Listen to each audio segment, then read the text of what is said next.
रावणामध्ये अनेक दुर्गुण असतात, पण रावणानं कधी दानपेट्या लुटल्या नाही. महमूद गझनवीनं सोमनाथ मंदिर 17 वेळा लुटला असं इतिहास सांगतो.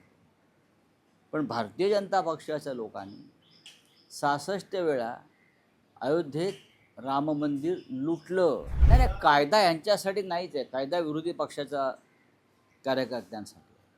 कुठे आहे कायदा? सत्ताधारी लोकांनी किती बलात्कार करावेत, किती लुटमार करावी, किती देश लुटावा,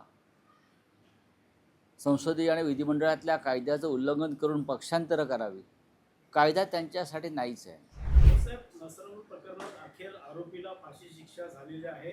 सरकारने देखील त्या गोष्टी आता विधान भवनामध्ये देखील मांडलेल्या आहेत. याच्यामध्ये काही सरकारचं फार मोठं शौर्य किंवा कर्तृत्व आहे असं मला वाटत नाही. नसरापूर प्रकरणात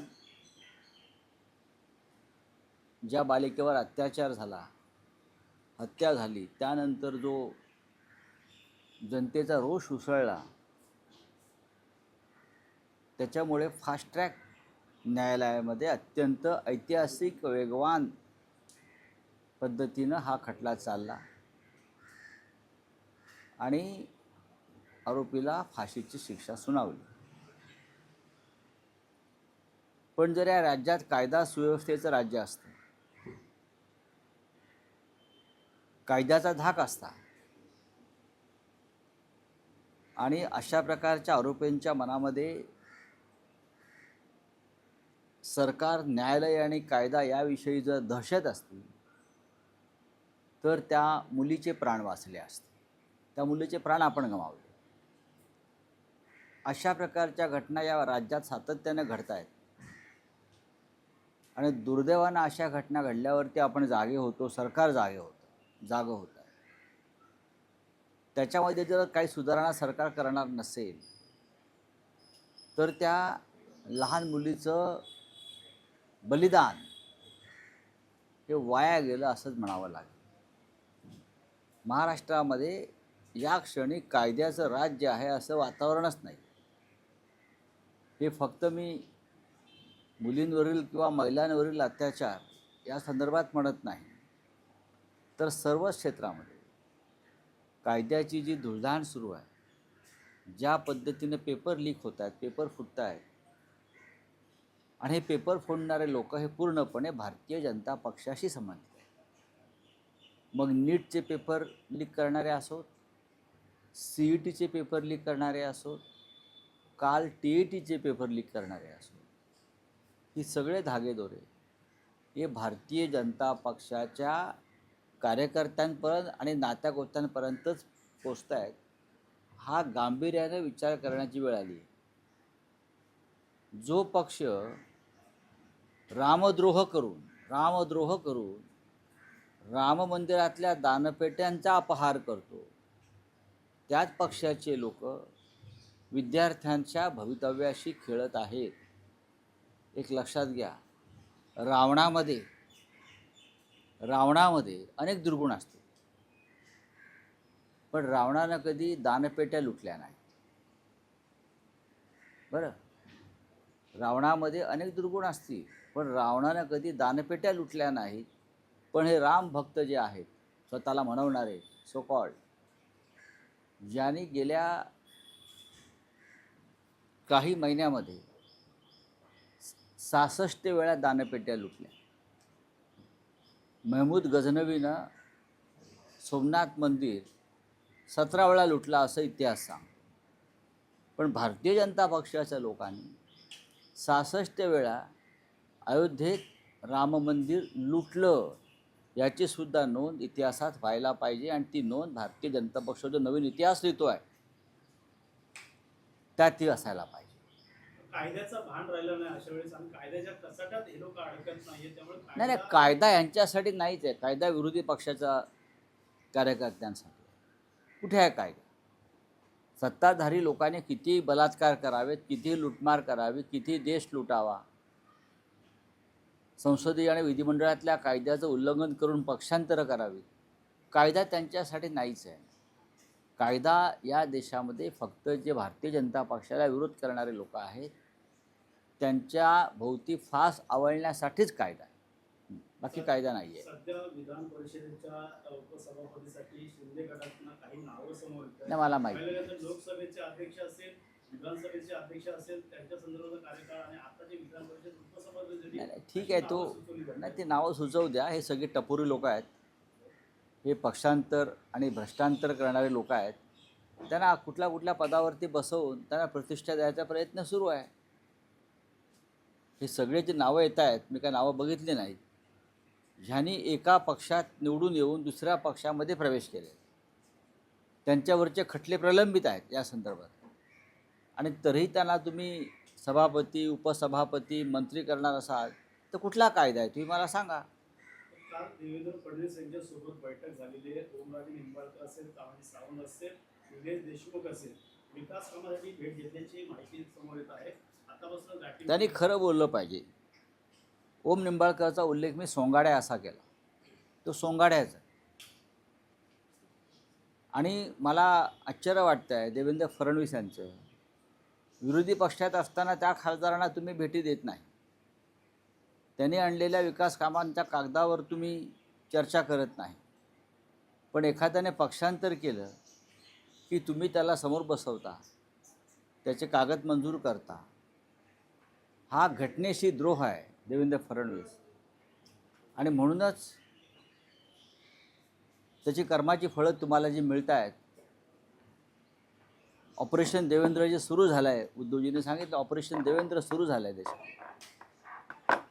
काही काळापासून देवेंद्र दिल्लीत जाणार, देवेंद्र दिल्लीत जाणार, उच्च पदावर जाणार, या चर्चांना आता पूर्णविराम मिळाले.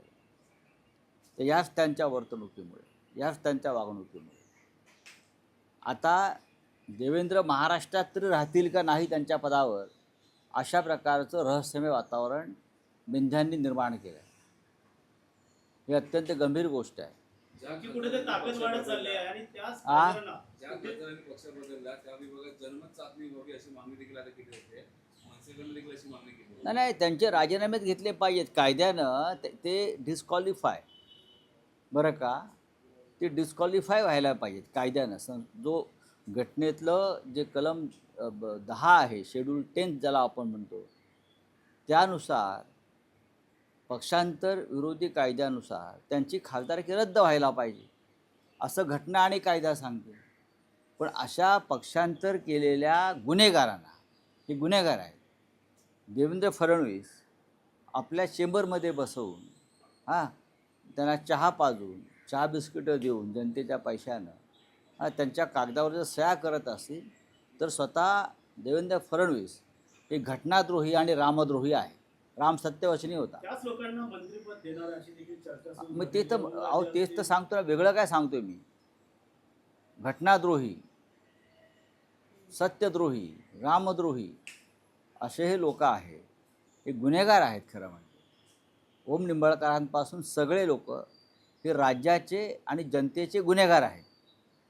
आणि अशा गुन्हेगारांना तुम्ही पदं देणार असाल, निधी देणार असाल, पक्ष बदल आधी का नाही दिला?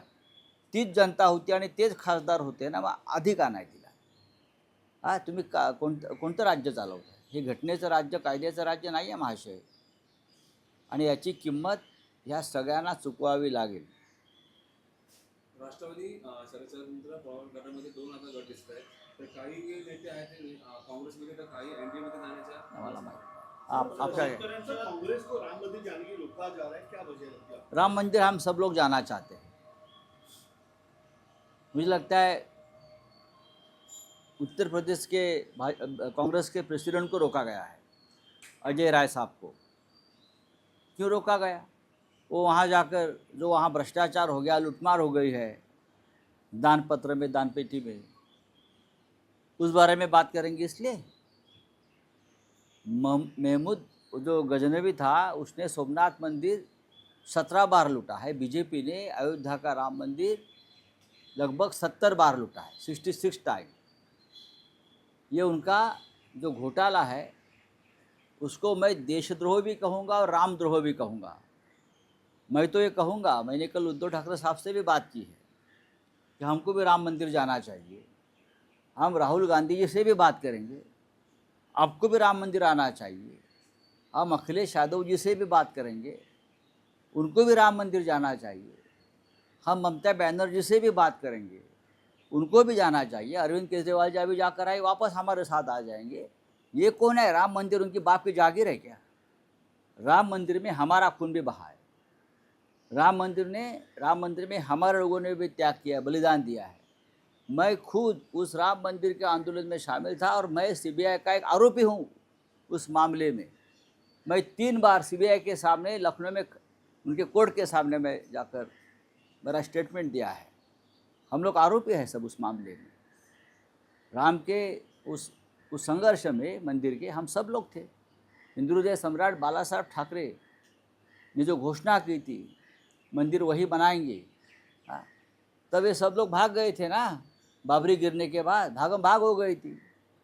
तो बाला साहब ठाकरे और हम सब लोग उनके साथ खड़े रहे थे उधर कि अगर वो शिवसैनिक है तो हमें उनका गर्व है, ये बाला साहब ने कहा था। तो ये सब भाग गए थे। अब ये राम मंदिर के मालिक बन गए। राम मंदिर को कोई मालिक होता है क्या? अयोध्या को राम मालिक है। अगर अजय राय को रोका है तो क्यों रोका है? अगर उनको रोका है तो हम सब लोग वहाँ पहुँचेंगे, सभी नेताओं के साथ हम लोग जाएंगे। यहाँ कोई जात और धर्म का मामला नहीं है, राम सबका है, देश का है। राम और रावण में क्या फर्क है इस बारे में? हाँ? राम और रावण में क्या फर्क है? नहीं, रावण में बहुत दुर्गुण थे, लेकिन रावण ने किसी मंदिर की दान पेटी दान पत्र नहीं लूटा था। ये रावण के वंशज है बीजेपी वाले। तो अपने सिंदूर में जो शहीद है उनका अपमान हुआ है, इस तरह से कह रहे हैं, ये ऑपरेशन कह रहा है। हाँ, हुआ है ना। शहीदों का नाम तक नहीं दिया उस वक्त। एक भी सैनिक की कुर्बानी नहीं हो गई। ये राजनाथ सिंह जी सदन में और सदन के बाहर कहते थे नो कैजुअलिटी, और अब अचानक 6 जवानों के नाम सामने आए हैं कि उनकी शहादत हुई है ऑपरेशन सिंदूर में। तो ये लुपा छुपी आप क्यों कर रहे हो? उसका मतलब और भी जवान शहीद हो गए।